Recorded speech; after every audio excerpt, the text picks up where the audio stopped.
Pemirsa, setelah pemerintah sempat menghentikan sementara distribusi dan penggunaan vaksin AstraZeneca, kini BPOM memutuskan bahwa vaksin AstraZeneca aman untuk digunakan. Dan kita akan membahasnya lebih dalam bersama dengan Ibu Jen Supardi, pakar imunisasi. Selamat siang, Ibu Jen. Selamat siang. Baik, Ibu Jen, apa yang akhirnya membuat pihak BPOM ini sempat menghentikan, lalu akhirnya sekarang memutuskan untuk tidak apa-apa AstraZeneca ini dipakai oleh masyarakat Indonesia? Baik, jadi masalahnya adalah karena Komite Nasional yang bertugas untuk mengaudit kasus yang meninggal tadi tidak memiliki cukup data dari kasus. Sehingga data satu-satu yang diharapkan tinggal dari Badan POM, dari hasil pemeriksaan terhadap vaksinnya. Jadi butuh waktu sekitar 1 minggu dan kita sekarang sudah dapat hasilnya bahwa vaksin itu aman. Sehingga batch vaksin itu bisa kembali digunakan dan ini sekarang DKI dan Sulawesi Utara harus kejar dalam waktu 5 hari ini sisa vaksin ini harus bisa dihabiskan karena 31 Mei itu sudah expired. Demikian. Baik, berapa persen vaksin ini bisa mampu melindungi masyarakat dari paparan COVID-19? Begini, mungkin kita lihat kepada negara yang sudah banyak menggunakannya karena Indonesia ini baru menggunakan sekitar 2 juta. Jadi untuk AstraZeneca itu sudah dipakai banyak sekali, 56 juta lebih itu di Inggris. Jadi di Inggris setelah menggunakan vaksin ini semula sebelum ada vaksin ini 1 hari kasusnya itu baru itu 52.000 1 hari.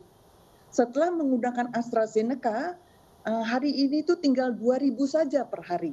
Demikian, itu yang bisa kita lihat. Kalau Indonesia, dampak AstraZeneca belum bisa kelihatan karena baru sekitar 2 juta dosis saja.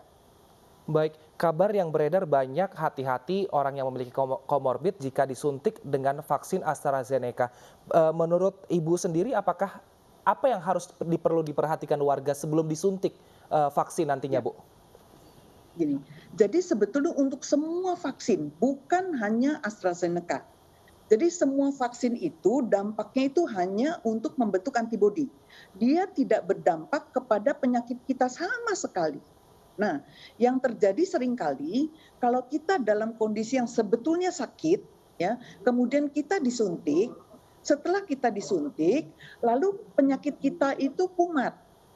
Nah, ini akan menghambat karena semua yang kumat sesudah vaksin itu akan dicari hubungannya dengan vaksin.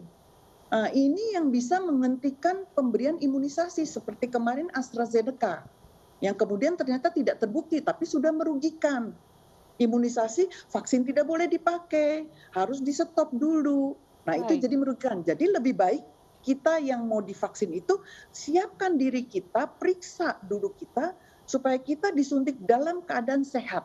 Lalu Demikian. bagaimana cara meyakinkan masyarakat karena kabar tentang vaksin AstraZeneca ini lebih banyak buruk yang didengar oleh masyarakat sehingga bagaimana masyarakat ini bisa tidak takut untuk divaksin?